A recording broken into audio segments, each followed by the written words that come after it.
नाव नाही घेऊ शकत, आदेश तसे आलेले आहेत. तरी कल्याण काळे, डॉक्टर कल्याण काळे साहेबांच्या प्रचारार्थ सर्व जमलेले मतदार व मान्यवर, सांगायचं तात्पर्य म्हणजे भारतीय जनता पार्टी सत्तेत आल्यापासून एवढी मुरमुरीची भाषा करू लागली की ती त्यांच्या गावागावापर्यंत सरपंच, ग्रामसेवक, सदस्य यांना पक्षात आणण्यासाठी खोटे गुन्हे दाखल करणं, हे करणं, ते करणं नेहमीच असा सिलसिला चालू आहे. कित्येक गावच्या सरपंचांना राष्ट्रीय पेन्शन योजनेअंतर्गत 20% मागायचे, कृषी खात्याअंतर्गत पैसे मागायचे, नाला खोलीकरणाचे पैसे मागायचे, सिमेंट बांधणाऱ्यांचे पैसे मागायचे. हा आमदार आणि हा खासदार नुसतं 20% टक्केवारी चालू आहे, काहीच नाही. शेतकऱ्यांचं मरण चालू आहे, शेतकऱ्यांचा कोणत्याच मालाला भाव नाही. त्याचप्रमाणे ही भारतीय जनता पार्टी एक जुमला पार्टी झालेली आहे.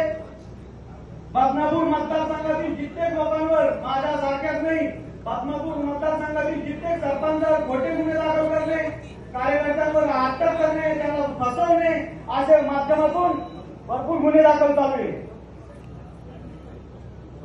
मी बदनापूर मतदारसंघात फिरलो, पण मी आंबळी मतदारसंघात फिरलो साहेबांच्या सोबत. तर माझे एक गाव नाही, तिथं 5-5 मित्र, 2-2, 4-4 मित्र आहे.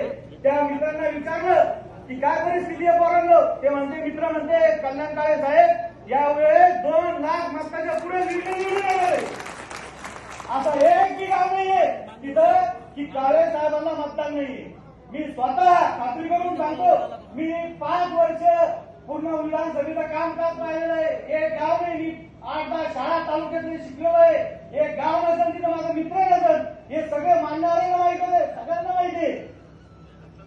त्यानंतर आमदारांनी मागे एक सप्ताह केला. अरे सगळे राशन दुकानदार, जयस्वाल साहेबांचं राशन दुकान आहे, त्यांना विचारा 2 क्विंटल गहू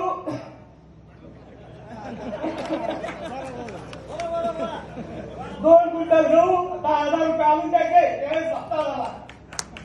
त्या तहसीलदार मॅडमनी पैसे नाही दिले, ते अँटी करप्शन मध्ये घातलं. अधिकाऱ्यांना जर पैसे नाही दिले, हप्ते नाही दिले, अँटी करप्शन मध्ये घातलं. ही भारतीय जनता पार्टी एकमेव जुमला पार्टी आहे. तो सप्त्याचा पूर्ण हप्ते घेऊन सप्ताह केला. कशाला धार्मिक घेऊ, तो माळकरी आहे, त्याचं काय करू सांगू.